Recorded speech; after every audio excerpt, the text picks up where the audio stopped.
Assalamualaikum warahmatullahi wabarakatuh. Kita lanjutkan pembelajaran kita untuk pembelajaran daring mata pelajaran fisika KD 32, yaitu tentang listrik statis. Nah, apa yang akan kita pelajari pada materi ini adalah kita akan mempelajari tentang listrik yang diam. Statis di sini artinya adalah diam. Nah, mungkin kita sudah sering mengamati ketika penggaris digosokkan ke rambut, maka penggaris tersebut bisa menarik potongan-potongan kertas. Nah, yang artinya jika terjadi gaya tarik-menarik atau tolak-menolak, artinya si penggaris itu memiliki muatan. Jadi dia bisa bersifat negatif atau bersifat positif. Nah, jadi terbentuknya muatan di permukaan suatu benda akibat adanya gesekan itu dinamakan dengan listrik statis. Nah, yang akan kita pelajari pada hari ini adalah tentang gaya Coulomb. Nah, coba perhatikan, muatan listrik itu ada dua, yaitu muatan listrik positif yang disebut dengan proton, dan muatan listrik negatif yang disebut dengan elektron. Muatan listrik sejenis akan tolak-menolak, sedangkan muatan listrik berlawanan jenis akan tarik-menarik. Jadi, muatan positif dengan positif akan tolak-menolak, begitupun dengan muatan negatif dan muatan negatif juga akan tolak-menolak. Namun, muatan positif dengan muatan negatif akan tarik-menarik.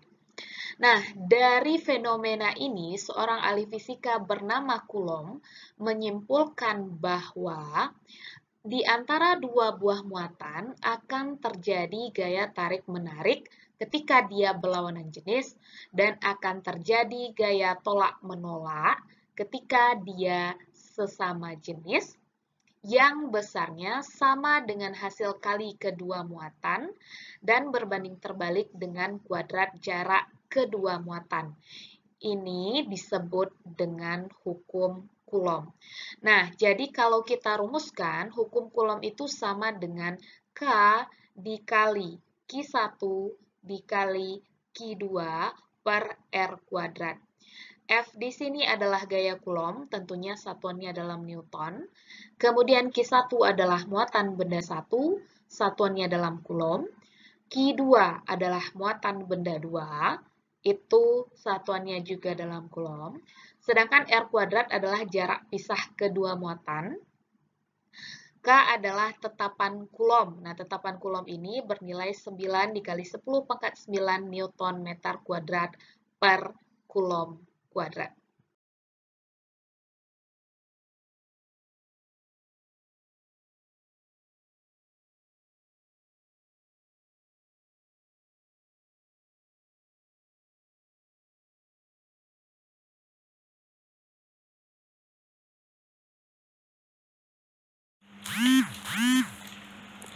Baik, kita masuk ke contoh yang pertama, yaitu dua buah muatan yang terletak segaris. Nah, segaris di sini artinya dia hanya berada pada satu sumbu, misalnya pada sumbu X.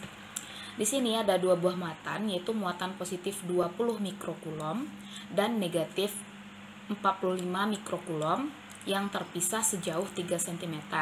Nah, pertanyaannya, tentukan besar dan arah gaya Coulomb yang dialami oleh benda B.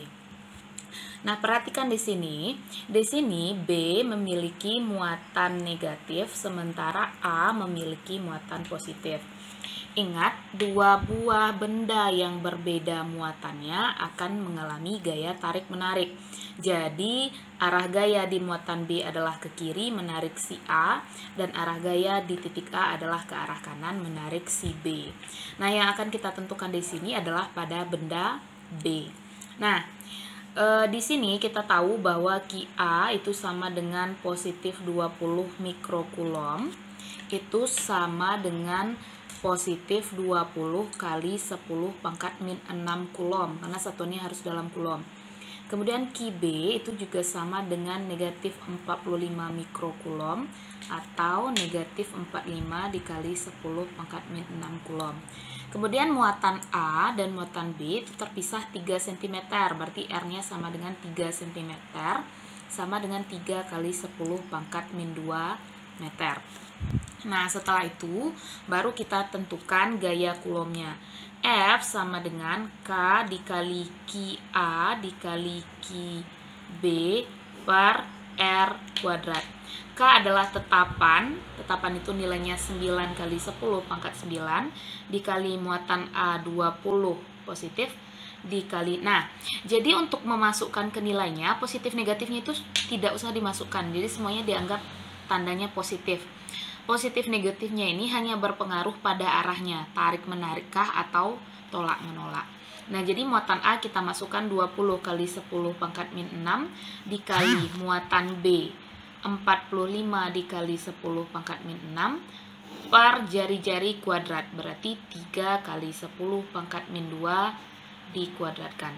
Sama dengan 9 dikali 10 pangkat 9 dikali 20 dikali 45 ini 900 dikali 10 pangkat min 6 dikali 10 pangkat min 6 10 pangkat min 12 per 3 dikuadratkan 9 dikali 10 pangkat min 2 dikuadratkan 10 pangkat min 4. Ini 9 bisa dicoret, berarti 900 dikali.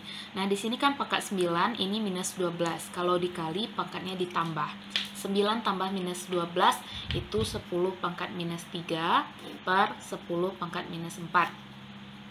900 dikali 10 pangkat minus 3 dibagi 10 pangkat minus 4 berarti dibagi pangkatnya dikurang. 10 pangkat min 3 dikurang minus 4 sama dengan 900 dikali 10 pangkat. Min 3 tambah 4. Min 3 ditambah 4. 900 dikali 10 pangkat 1 sama dengan 9000 Newton.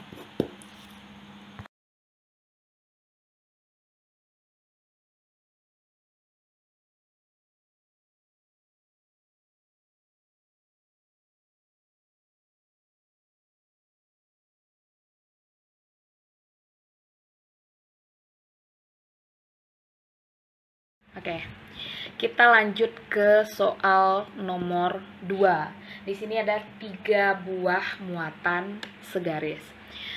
Coba perhatikan soal, ada 3 buah muatan yaitu muatan A, muatan B, dan muatan C. Masing-masing muatannya adalah positif 8 mikrokulom, 18 mikrokulom, ini juga positif. Kemudian negatif 2 mikrokulom. Masing-masing terpisah sejauh 5 cm. Nah, pertanyaannya adalah gaya kulom di titik C. Nah, untuk mempermudahnya, pertama kita ubah dulu satuannya ke dalam satuan internasional. Muatan A besarnya positif 8 mikrokulom, berarti artinya 8 kali 10 pangkat min 6 kulom. Muatan B sama dengan positif 18 mikrokulom, sama dengan 18 dikali 10 pangkat min 6 kulom. Muatan C sama dengan negatif 2 mikrokulom sama dengan negatif 2 kali 10 pangkat min 6 kulom. Kemudian jarak dari AC sama dengan 5 cm sama dengan 5 kali 10 pangkat min 2 meter. Jarak dari C ke B sama dengan 5 cm sama dengan 5 kali 10 pangkat min 2 meter. Nah, coba perhatikan di sini, misalnya ini titik A, ini titik C, ini titik B. Di sini kan tandanya positif, ini negatif, ini positif. Nah, jadi gaya yang dialami oleh titik C terhadap masing-masingnya itu saling tarik-menarik karena muatannya berlawanan. Jadi, dari titik C ke titik B dia tarik-menarik arahnya ke kanan, kita anggap misalnya FCB. Kemudian dari titik C ke titik A juga tarik-menarik, kita anggap FCA. Nah, berapa nilai totalnya? Berarti harus kita jumlahkan. Nah, karena dia besaran vektor, dia punya nilai, punya arah, berarti untuk mencari gaya kulom di titik C, arahnya kan berlawanan, berarti tandanya juga pasti berlawanan. Kalau kita anggap arah CB yang positif karena ke kanan, berarti FCB dikurang FCA. Nah, FCB, K dikali muatan C dikali muatan B per RCB kuadrat dikurang K dikali muatan C dikali muatan A per RCA kuadrat. Nah, di sini sama-sama punya K, sama-sama punya Ki C, bisa kita keluarkan. K dikali Ki C dalam kurung Ki B per RCB kuadrat dikurang Ki A per RCA kuadrat. 9 dikali 10 pangkat 9 dikali muatan C. Ingat, tanda positif negatifnya tidak usah dimasukkan. Muatan C tadi nilainya negatif 2. Berarti di sini tinggal kita masukkan muatan B. Muatan B tadi positif 18. Berarti 18 kali 10 pangkat min 6 per RCB 5 kali 10 pangkat min 2 dikuadratkan dikurang muatan A 8 kali 10 pangkat min 6 per 5 kali 10 pangkat min 2 dikuadratkan. Oke. Nah, di sini ada satu lagi Ki C-nya tinggal ya. Ki C muatannya tadi 2 mikrokulom. Diletakkan saja di sini boleh. 2 kali 10 pangkat min 6. Kita pindahkan lagi Ki C-nya ke depan.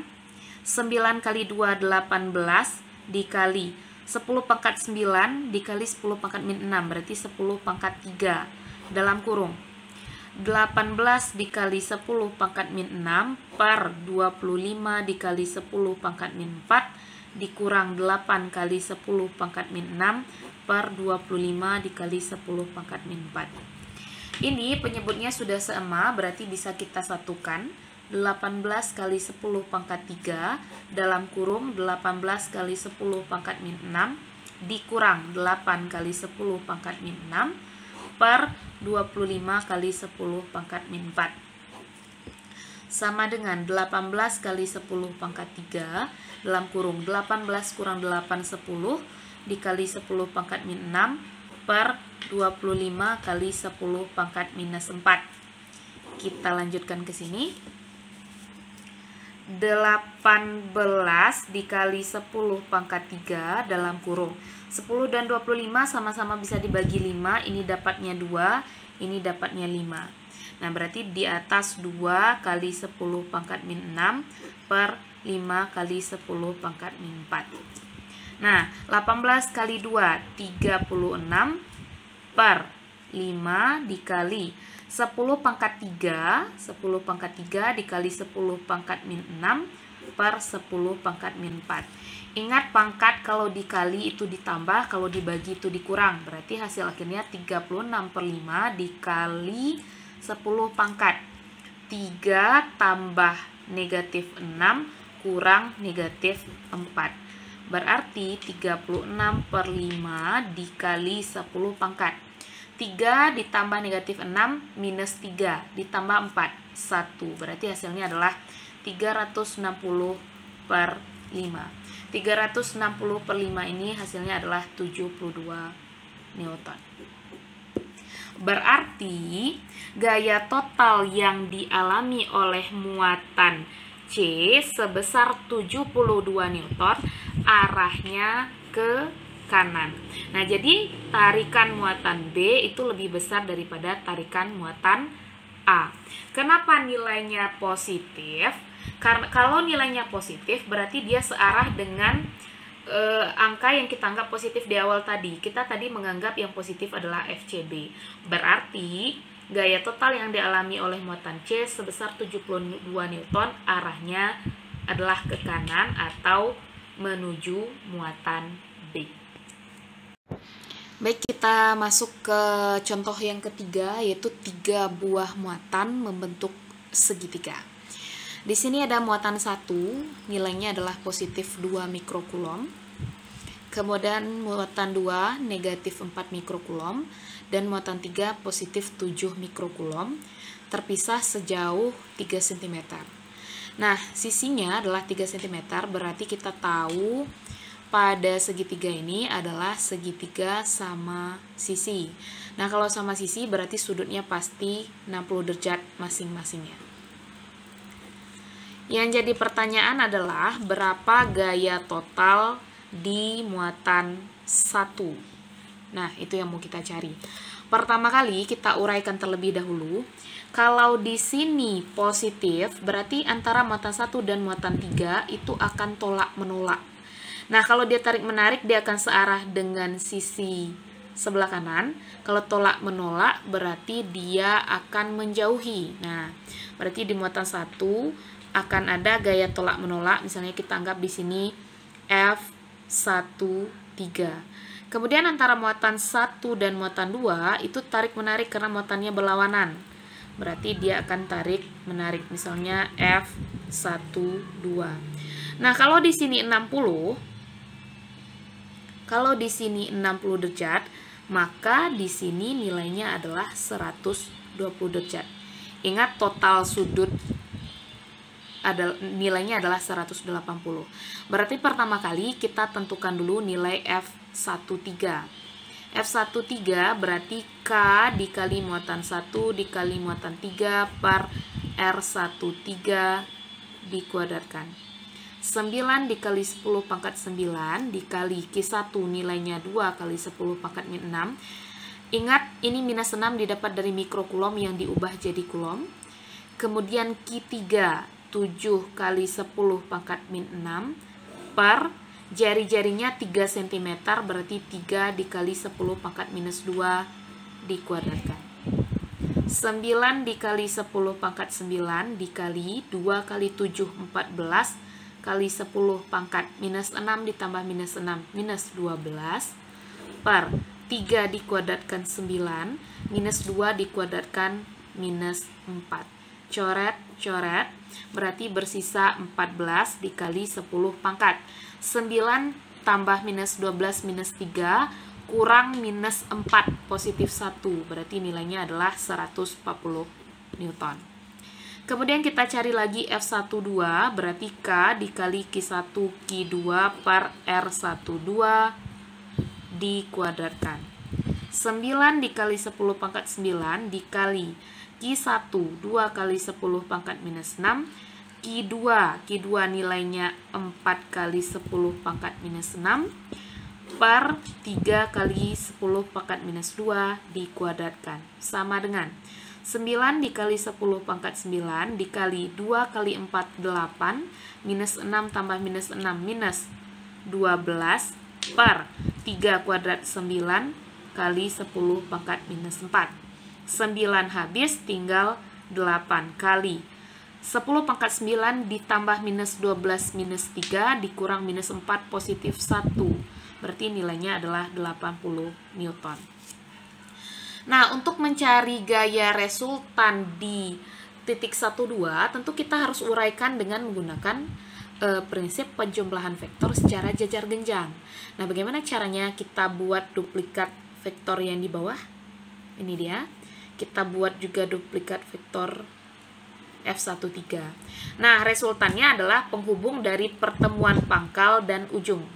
Nah, berarti ini adalah F resultan.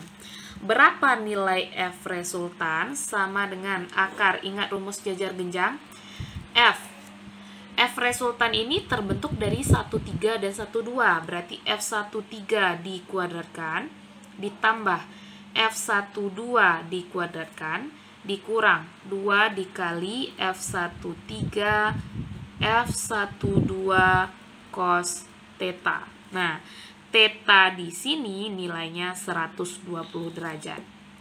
Kita masukkan angkanya. F13 kita dapat tadi 140 Newton dikuadratkan ditambah F12 dapatnya 80 Newton dikuadratkan dikurang 2 dikali 140 Newton dikali 80 Newton dikali cos 120. Akar 140 dikuadratkan ini 19.600 ditambah 80 dikuadratkan 6.400 dikurang 2 dikali 140 dikali 80 dikali cos 120. Nah, cos 120 ini sama dengan cos 60, cuman tandanya negatif, berarti min setengah. Ini ada angka 2, ini ada angka 2, bisa dicoret, berarti negatif kali negatif, tandanya positif. Akar 19.600